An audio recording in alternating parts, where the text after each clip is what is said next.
Close your eyes and imagine the backdrop for the fairy tales you loved as a child. Now open them. If you're standing on the shores of Lake Bled, Slovenia, seeing the church-topped island and the castle-topped cliff, then you're already there. Is this the most beautiful place on Earth? I certainly think so, and I'm not alone. Millions of visitors have marveled at the fairy tale perfection of Bled, Slovenia. This podcast brings you the wonders of Bled, its people, places, foods, history, and experiences. Everything you need for a perfect holiday. I'm your host, Noah Charney, and this is the Bled Podcast. Is this the most beautiful place on Earth? Let's begin.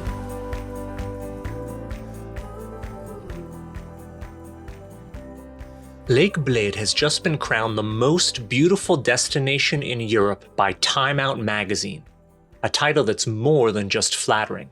What does it mean for a place like this to receive such global recognition? And what might it signal for the future of tourism in Bled? Let's explore. In their recent ranking of Europe's most scenic spots, Time Out placed Lake Bled at the very top. This wasn't just a list of famous tourist hubs or the most photographed cities. It was a celebration of natural beauty, cultural charm, and emotional impact. And Bled beat out some of Europe's most iconic destinations, from the dramatic Matterhorn in Switzerland to the fairy tale villages of Italy and the historic splendor of Istanbul's Hagia Sophia.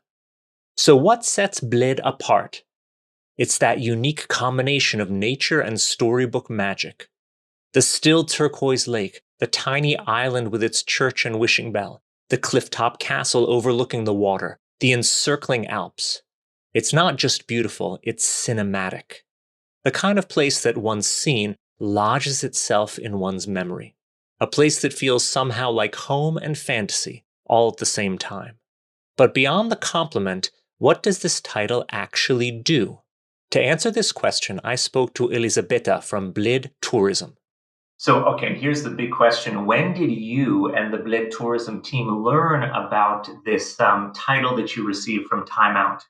Honestly, we didn't know before it went public. So it was actually our PR, and to be specific, you, Noah, who told us first. Oh, cool. Okay. So we all kind of stopped what we were doing and just went straight to check it ourselves. Oh man, that's great. Oh, I'm delighted that I could be the bearer of such good news. Okay, you stop what you're doing, you're all check this, and this is a pretty big deal. It's the kind of thing that I think destinations would really dream about, because you're all of a sudden, everybody knows Bled is so beautiful, but you're now officially so, and the most beautiful place in Europe. It's quite amazing. What was your reaction personally? And I'm curious how the team discussed it when you first realized that you got this title. Well, you can imagine that everyone was really excited and also mostly just proud.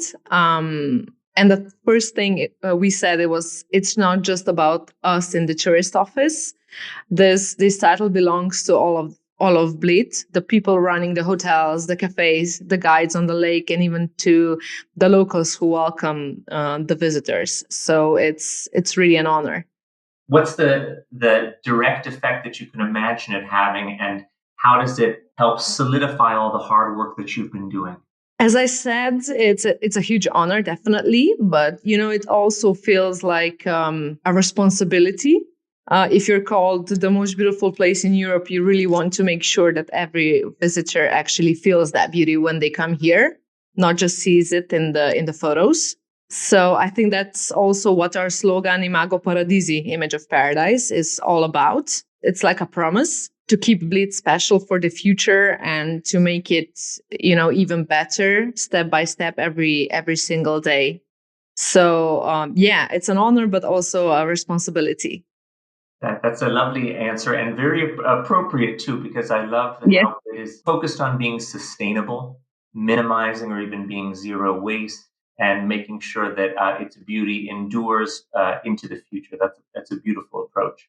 Definitely. Is there a plan to integrate this new title in some way in a Bled Tourism campaign, or is it too early to say because it's fresh news off the presses? Yeah, for sure. We are already thinking about how to include it in our communication, online, offline, when we meet our partners. But we try to keep it authentic. For us, it's not just like about the title, but it's also, like I said, about showing people that the beauty they see in the photos, it really does come alive when they visit. And, of course, like the lake, the island, and the castle, they are stunning. But it's also like the small moments, like walking in the morning around the lake in quiet, the local hospitality, also all of the hidden gems around Bled. Yeah, like you also described them in our book Bledology. That's what we want to share, and I think this recognition just helps shine a bigger light on it. That's a great answer, because when we think of Bled, we tend to think of the classic aerial shot of the island and the castle, and maybe a close up of a cream cake. But there's so much more to it, so much more beauty within the township, but beyond that core center. And it's one of the main tasks of this podcast and the book and the other work we do together to try to show people what else they can visit that's just as wonderful, that's outside of the most obvious thing.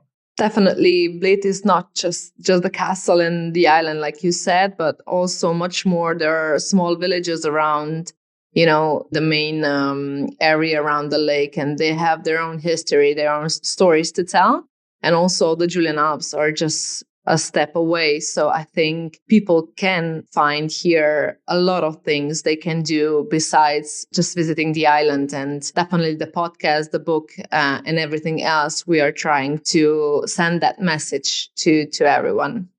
Well, thank you so much, Elizabeta, for spending time with us and for all your good work with marketing. And what a great high note to end the summer on. Thank you, Noah, for inviting me.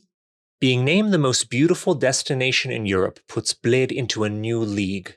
It places us on more travel bucket lists. It generates buzz online and offline. And it opens the eyes of travelers who may never have heard of Slovenia, let alone our little alpine gem. We've seen the power of this kind of attention elsewhere, moments when an unexpected spotlight transformed quiet destinations into global must-sees. Consider Montenegro in 2007, when Lonely Planet named the coastal town of Kotor its best city to visit. The effect was immediate. The entire country saw tourism surge, with overnight stays increasing by 23% in a single year. Tourism revenue jumped by nearly 40%, all from one piece of glowing coverage and the global curiosity it inspired. Or look to northern Norway, where the small city of Bodø was named European Capital of Culture. That title alone helped drive a 42% rise in foreign overnight stays throughout the region. Hotels filled, new businesses opened, and suddenly a place that was previously seen as remote became a magnet for cultural travelers, photographers, and media coverage from across Europe and even the world. Even nearby towns felt the effect. Vesterålen and Narvik, also in northern Norway, saw their own foreign overnight stays rise by 31% year over year. The halo effect was real. Recognition of one part of the region lifted the entire area. These examples aren't just encouraging, they're instructive. They show what might be possible for Bled and the area around it in the year ahead. Now, Bled is already doing brilliantly in this regard. In 2024, 481,035 tourist arrivals were recorded, which was an 8.9% increase on the year before. This included 1,150,582 overnight stays, 6.3% more than in 2023, with an average stay length of 2.4 days. Now, that statistic is particularly encouraging since the overnight stay number caught up with the previous record set way back in 2018. Naturally, there was a lull during the pandemic, but the statistics show that Bled is right back on track, and this will only be helped by Time Out's proclamation. Part of the goal of my work with Bled Tourism, from the book Bledology to articles, videos, and this podcast, is to encourage visitors to stay longer and do more activities outside of the big three: the island, the castle, and the cream cake. So while it's good news to have more overnight stays, my personal goal is to help encourage longer stays. Longer stays mean that guests are engaging with more experiences and visits and leaving more of a positive economic impact. We may well see our own spike in overnight stays, not only during the traditional summer months, but potentially stretching into the other seasons as well. That's another goal. There are plenty of visitors in the summer, but Bled and its surroundings offer year round experiences and delights. So, another goal is to spread visitors throughout more of the calendar year. The benefit of Bled's photogenic status and the Time Out article is that this kind of press draws a new type of traveler, the curious explorer, the Instagrammer, the spontaneous city break tourist, the reader who says, I just read about this place and had to see it for myself. This should stimulate many more first-time visitors.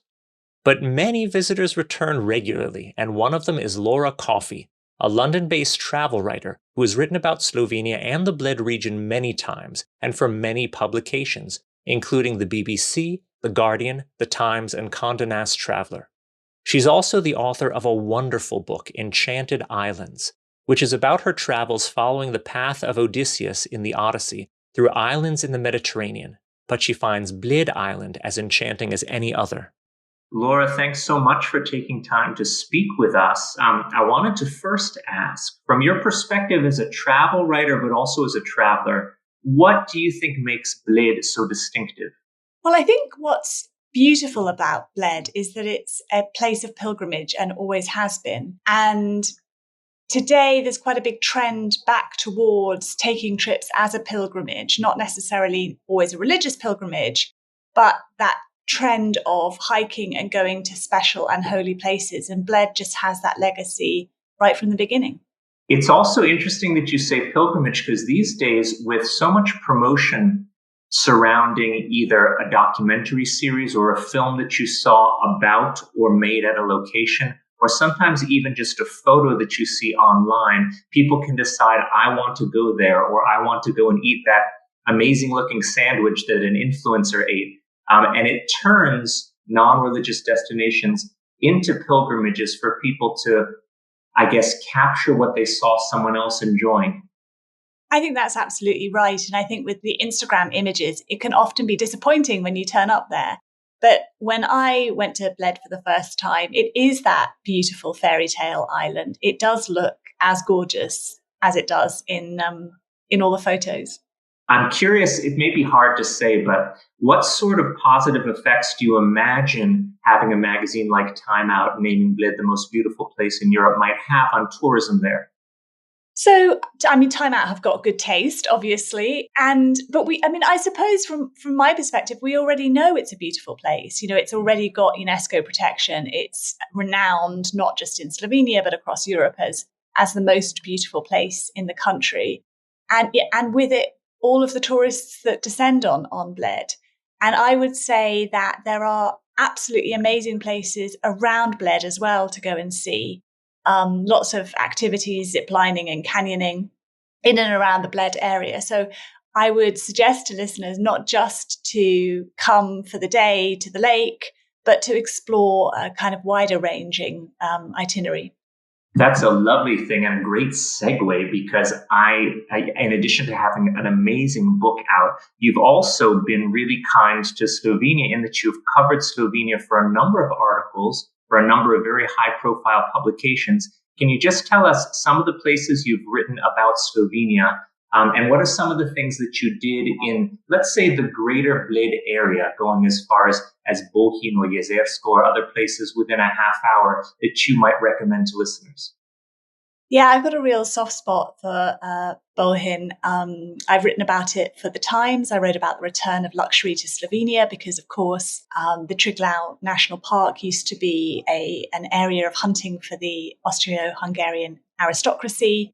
And I think that the Bohinj area is starting to reclaim some of that legacy. There's been some really exciting new openings, Villa Moor, Fox on the Rock Chalet, and others combining to kind of elevate that area of the country. Jezersko, I've just written about for The Guardian. Loga Valley, I've written about previously. And Kamnik, where you're from as well, I've written about for Citizen Fem. And I think the delight of Slovenia for me is the richness of the outdoor activities in this stunning, beautiful backdrop. One of the best things I did when I was in Bled recently was the Olympic rowing experience out on the lake, really combining for me the best things of Slovenia, the beauty of the landscape and a very active rowing session, which left me sore for the next few days, but was fantastically fun with a real Olympian. So I would kind of think you only really get in Slovenia. That's lovely. And you've really been good about visiting for extended periods of time and being active. I remember that you've been horseback riding and mountain climbing. And now, of course, you've been rowing with Olympic rowers. It's a nice balance of sightseeing, culture, food, and outdoors. I think that's right. And I think Slovenia's gastronomy scene is becoming perhaps better known across Europe. You've got some amazing restaurants. Hisse Linhart is near Bled, Michelin star restaurant. Milka is fairly nearby as well. I ate most recently at the Garden Village, which has this beautiful kind of pond outside by the tables with all these singing frogs. And I think you need to offset some of that gluttony with the outdoor adventures as well. That's brilliant, Laura. Thank you so much for all that you've done to help promote Slovenia and your excellent writing. And I can't recommend your articles or your book highly enough. Thank you so much. And if I can just use this opportunity to talk about the book, it's called Enchanted Islands, Travels Through Myth and Magic, Love and Loss. And it's me retracing parts of the Odyssey and some of the real life islands that were supposed to have inspired Homer's fantastical worlds.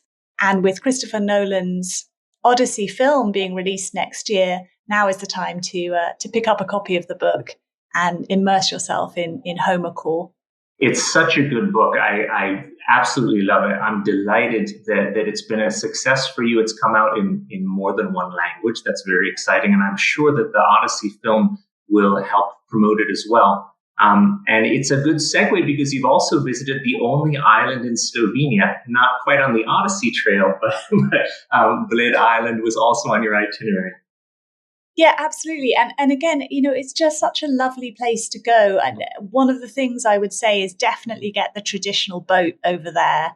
You can ring the bell in the church and make wishes. You can have we had a lovely elderflower herbal drink in the little cafe there. It's just a really relaxing and tranquil place. But it does have that kind of slightly mystical allure, I think, you have with these ancient pilgrimage spots. It's definitely still very much respected as a religious island. You can't walk around in your bikini, for example, but it makes a lovely day trip. That sounds perfect, and bring a good book like your book, Enchanted Islands. Laura, thank you so much. Thank you, Noah.